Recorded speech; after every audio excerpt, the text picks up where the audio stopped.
Hello and welcome from Austria, from a city called Graz. We are here at the Institute of Innovation and Industrial Management, and today we are going to meet Mr. Christian Ramsauer, Head of Institute, and Mr. Hans-Peter Schnöll, Deputy Head of Institute and Head of Working Group Innovation at their FabLab. Students use that FabLab to realize different kind of projects, and therefore it's equipped with various machines, and especially with a Speedy 100, a Speedy 360 Flex and a SP 500.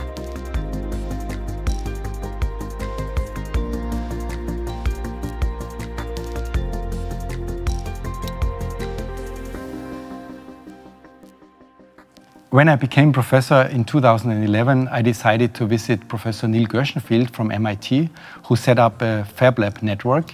And I was really impressed by this FabLab initiative and decided to install a FabLab here in Austria.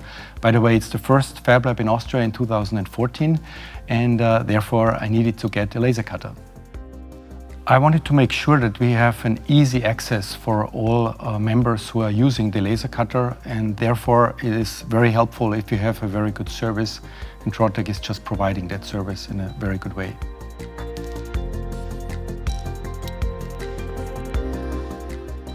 So the main focus of the FabLab, so the prototyping area of our laboratory, is physical prototyping. And with the laser cutter, you can easily do prototyping based on the appropriate design, and that's very cost effective in terms of materials expenditure, for example, to realize those prototypes.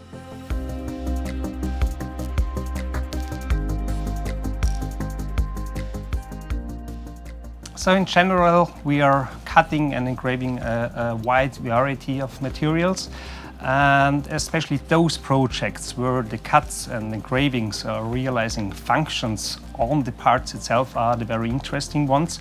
And generally, we are doing those projects in cooperation with other institutes of universities and also with companies. Those projects were quite successful, and those applications are currently confidential, so I'm not allowed to talk in detail about those projects, but we will see what's coming next.